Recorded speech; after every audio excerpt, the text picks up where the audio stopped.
too much pressure, and then I just buckled and pressed the W by accident. Oh God. All right, let's go to the real team fights spotlight. Oh, we can analyze that a little bit more, actually. Right Yeah, I now. know. When to press Q. All right. So this is a team fight. Blue is level 11, red is level 13, and this is Sky Temple, and everyone's on the left side Merc camp for the siege camp, and there's no boss. Boss is capped recently, so there's a team fight for mostly nothing. The red level 13 teams think they have an advantage, so they're trying to force the team fight to snowball that advantage. And red team is very ahead in buildings. You know, they have all their buildings. The enemy has only 2 keeps left, so red team is kind of over eager and trying to force and engage. And by the time the team fight starts, it's actually level 14. So the team fight happens. The enemy Alarak dives the backline, is able to disrupt. You know, this is like chaos everywhere. And what ends up happening is red team starts dying. Misplaced ultimates. The Hanzo got a really good dragon strike on 4 of the members, and a 4-man ETC from the enemy team seals the team fight. And the blue team is able to snowball this team fight into a victory in the end. Yeah. Yep. So. You wanna play the video? Yeah. Tower, you were part of this fight, or Fringe, or Old Backpack? You want to explain Fringe, what's going on? Yeah. It's all of us are in this Fight fight. gonna get played? Yeah. Yeah. Can I see how this unfolds, please? Oh, you guys should have told me. Oh, I thought you were just building it up. Oh, sorry. It's like all I see is people standing around. Yeah, like, Okay, I can't sorry. remember all that. No, sorry. Here's the video. Yeah, so I was doing the this is play-by-play. fun. Yeah, my mistake. Chasing back.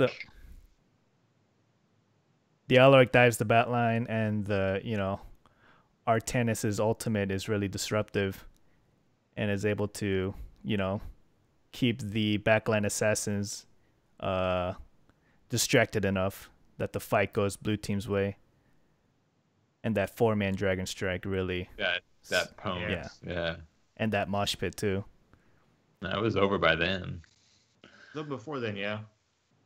So you all got hit by the dragon strike. So my notes for this is like small micro mistakes over a team fight add up. That's my main point for this. And honestly, you guys really shouldn't have been here to force a team fight like this. You're ahead in levels. You can keep that level advantage by keeping soaking. And if you notice, there's a enemy Merc camp like pushing the top 4. You could try to clear that, because the objective is about to spawn soon. So spend a little bit of time splitting that, soaking, keeping your advantage up. Try to get to level 16 and fight over the objective to snowball that lead. But trying to force a team fight like this is how you throw a game. Right. Right. I mean, it looked good to begin with, but you guys got the early kill, so it was a 5v4. But everybody on the enemy team that was up besides Artanis, Alex Straza still had her ultimate, so did Hanzo and ETC. Those are all really big ultimates, and Alex Straza was in dragon form, which is basically pretty much another ultimate on top of that. And they're all full health when you guys weren't. To me, you should have backed up after the Alarak kill, because you had nothing going for you to pursue another kill.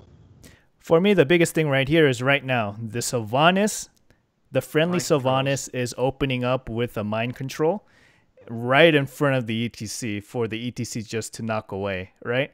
And then the enemy Artanis opens up with the Purifier Beam, and it hits like 3 people and knocks them down to like 60% health. And then you guys force a team fight on top of that. I think that, like, right as soon as that Purifier Beam lands and Old Backpack is caught out of position, you guys just should have left. Like, leave Old Backpack to die, even. Leave the Arthas to die. All right, so Hero Physio, what do you think so far of what's been said and your takeaways?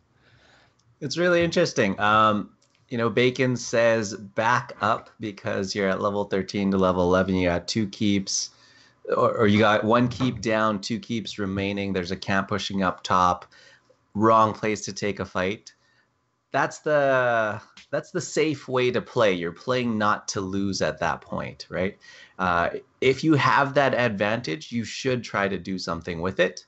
And that was a good fight up until, well, I mean, the initiation, even if you go right back to the initiation, Sylvanas walking up out of position, of course. You are looking for mind control picks, if that's what you're looking for. Ideally, you run them in and you Stukov swipe the rest of the team away, so you just insta-focus that takedown. If that's not the case, the rest of this fight, the way it plays out, Old Backpack, I think that's on Arthas there, does a good job taking 4 people's attention away while they blow up Alarak. After that happens, there's actually a really good sank here by Fringe. That's when they should have disengaged. They got the pick that they were looking for. That's a free temple. That's free wave clear. That's free map control again. But they decide to keep going back in, knowing that the dragons popped. Basically, when the dragon goes, you disengage. Unless you can instantly take somebody out. Because Alex's healing is just too much.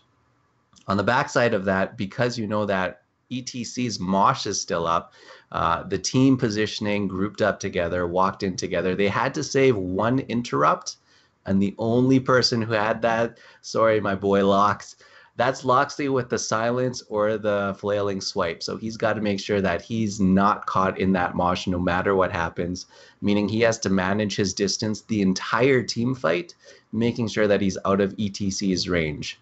At the end of the team fight, I mean, they're just grouped up together. That was a good ult by Hanzo in a narrow choke point. Another reason that you don't want to be clumped up together. But that's all set up, again, because there was a nice sanctification, but they should have ran the other way already. At the end of this, I mean, they lose a lot here, but the game's still not over. They can recover off of the back of this. They probably get even, but they're still upkeeps after this fight. So even though they lose this team fight, I don't think they should necessarily lose the entire game off of it. So would you recommend that doing that team fight was a good idea? I know you said earlier, but like if you were on comms, would you recommend even fighting there in the first place? Yeah, look for a pick. They have 2-3 level lead right now. If not, they at least get the siege camp for free. Because the team doesn't want to fight. At the same time, this is a good comeback time for the blue team because every kill that they get is that much more experience. So honestly, the level 13 to level 11 talent difference isn't that large in scaling. So if I'm the blue team, I'm okay with taking a fight as long as it's on our terms and we get some kind of a trade. Even if it's 1-for-1, that's still favorable for them. They were going to lose the temples anyway, but if they can get some XP off of it, then they break off to soak. The longer they delay this too, yeah, that top camp is pushing. So blue team was looking for some sort of a fight here. No, I agree. I agree with your analysis. Yeah. But I catered my take on the ability to execute based on my teammates, based on the teammates. There we go. So, you know, after playing probably hundreds of games with the GankBush Squad and Win Timers, I usually tend to err, you know, towards the safe side of play and just snowball safely because, you know, I've thrown more games with them than I can count. So. Wait. Where's the hey backpack be aggressive person? Where'd he go? Well, you started off aggressive, but the initiation you missed. Well, then you hung in the bush that was closer to their base, and you really forced something that you didn't have an advantage in that position. you were fighting in a narrow choke point where there were, a lot of narrow corridors, which opened up good opportunities for Mosh Pit and Hanzo's ult, which, I mean, that's ultimately what wiped you. Well, Like, most you of guys their are much better fighting in an open area against that team. So Bacon, I'll give you the coach answer to this. If you're trying to solo grind Hero League, it's much easier to take the safer option. Higher percentage, lower risk, more likely that the rest of your team will follow that safe call. In coordinated, if you're a team, if you guys are getting ready for Chair League, if you guys are getting ready for any other tournament, you want to play with those advantages. You want to practice that higher level of play and practice that execution until you actually get it. Otherwise, you'll never be able to push your 13 advantages. You'll never push your 16 advantages. You'll never find those win conditions because you're too used to playing safe, and you're going to allow other coordinated teams to take advantage, come back into the game, find some way to bring themselves back when you could have closed out the game. So there's definitely two ways to approach this. No, I definitely agree. And usually the point of view I take when trying to give people advice is from the Hero League save point play kind of play style. So I'm not really a coordinated player because I don't really play much team league or chair league like that, so I don't have that much experience. So everything from my mouth is usually from a Hero League grind standpoint. Yeah, and I think that's important to distinguish too, because people think Hero League is a much different game than the coordinated setting, and this kind of shows the different mentalities of the two. Yep. Who was the shot caller for the red team? There was none, probably. Yes, it was Tiro saying, "Let's do this." No. That's hyperbole, and you know it.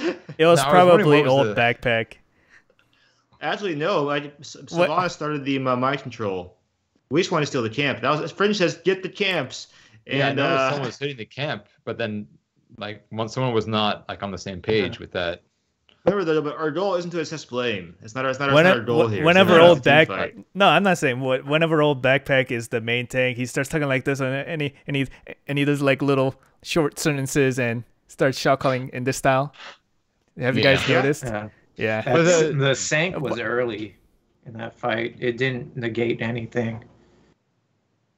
Yeah. And as soon as it ended, Hanzo ulted you guys and just wiped you. I mean, whose decision was it to try to force a fight with the level advantage? That's what I'm not saying who made. I think the call was to get the camp, and then it snowballed into a fight. Yeah. Well, you guys already had the bottom keep down, so taking that camp isn't gonna be super important at that point. I don't think you're ever gonna get core pressure. I don't think the enemy team would let the camp push in that far.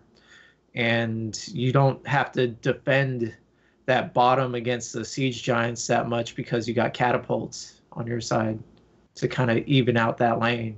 To be fair though, if we get the Alrak kill, then just disengage. Yeah, we win the game. Yeah, I think. And that was Hero's advice. You got the pick, now just leave and use sync if you need to. Yeah. Yeah. So. At the end of this fight, shrines spawned. If you didn't force that fight and cleared top lane and then fought over the shrines, and for me that would be a better option to take. If you want to get greedy on something, say, okay, we're not going to let you get either shrine, we want both shrines at that point, rather than forcing a fight in a narrow corridor right next to their base. Essentially once Lunara walks away and we all kind of stuck there fighting in 4v4, we lose because our damage leaves midway during the fight because she gets brought down to a 10% health from Artanis. Yeah. We should have backed up immediately after that happened. Yep. So in the communication phase of this match or this fight, you're saying Lunara should have just said, "Everyone back out, I'm too low." That would have I didn't know Lunara was out of the fight. Yeah, exactly. You didn't know. So I'm talking about communication wise, should we as a team just say, "Hey, I'm backing out." You guys may want to back out right now. Yeah, no, definitely. In the middle of team fight, we should leave. I'm low, Something like Yeah. that. Does that happen, Hero? Like with the scrims with your team? Does I know there's usually like a primary shot caller, right? Does like on your team would like the Lunara say I'm low health, back up? Yeah, not even just playing with my team, but playing on a whole bunch of random unranked drafts, Hero League, Team League games with people where I just jump into comms. Comms are the biggest thing that people can improve on. Is even before this fight starts, trying to figure out what your intention is. How much do you want to get? Do we just want one pick? Are we looking for just the camp? And as soon as everyone's on the same page, then you know how much you're looking for. And then once you've gotten it, that's usually when you back out, or there's a follow-up call to say, keep going for more. So in this case, once you've gotten that Alarak pick, someone's got to say, keep going, to let everybody know that they're going to keep going. Yeah. Or if there is that disengage, we're low, somebody's out, that's enough, we back off. So anybody can make that call. It doesn't have to be your primary shot caller. If a key person is gone, a key member of the team is gone, the rest of the team should follow. Okay. So I noticed at the beginning of that fight too that someone hit the Siege Giants. I think it was Stukov. So it looked like he didn't know what you guys were trying to do either. So well, the goal was champ. That was our goal. Then a team fight started. Yeah, it seemed like you guys didn't know what you were doing. Like you just team fight happened and you like, oh crap, we don't know what we're doing. We're just gonna play like individual players and not really like a team. It looks like. And with what Hero said in terms of communication, we play often together in comms, and I think our collectively as a GankBush squad, our biggest weakness as a whole is definitely communication. Yep. We suck ass at it. When we play together, it's definitely hindsight is 2020 bullshit. Like, why'd you do this? You should have done this, and then we talk about it for the next 4 minutes while the enemy's snowballing the game away. So yeah, we're all guilty of it. Some more than others. I'm not gonna name names, but it's my favorite part of the game. Oh God. Anyway, let's not make it about us. Let's. But this is this is a team fight that the GankBush did, and I definitely think I made it one of my biggest things to keep working on, and I feel like I've gotten a little bit better, but this fight is very typical, I think. Yeah. What it looks like looking back at it, where people are kind of not really sure if you're taking the camp or who you're going to focus, or when you disengage, are you going for the pick and backing out? It's just all kind of random. And then at the end, aftermath of the fight, you're just like, well, what the hell was that? And then you guys just don't know. But you don't want to say anything during the match, right? So I'm actually interested. For instance, after this, you guys say you lose the game, because I'm kind of with Hero Physio that I think Blue doesn't have such a huge advantage, but they do have a slight advantage even after getting destroyed. How did Blue the has no advantage by the end of this team fight. If they get both towers, they're probably about even in level, and the red team still has the keep structure advantage. Yeah, of having a keep down. Yeah, it's probably what happened was someone got tilted, or multiple people got tilted, and it snowballed. Well, every team fight after this, you guys ended up losing one way or another. You guys could have just traded temples the rest of the game and came up easily. That's what I was thinking. If you traded the next temples, you would have had keep maybe, or had it gotten that middle keep very low, and eventually at some point along trading temples, the enemy team's going to have to force a fight and come to you, and you could kind of pick where you want to fight on your own terms at that point. Yeah, no, I agree. Again, that's the Hero League, right? As Hero Physio said, that's the Hero League view, right? But if you're playing in a chair league or a competitive format, maybe it's better to force more engages to get better at it, right? Yeah, so, but you got kind of pick the engages that'll benefit you. The area you engaged was beneficial to the other team. Yeah. I guess the biggest lesson: know what you want, communicate as a team to get it. Yeah, or have everybody on the same page. Yep. And again, for those of you put that in. If it's going south, you mention it. So again, for those of you listening to the audio only, we'll post the the clip on YouTube, probably the following day or tomorrow, so you can watch along. All right, so moving on, let's do a draft analysis segment with Tara Baron.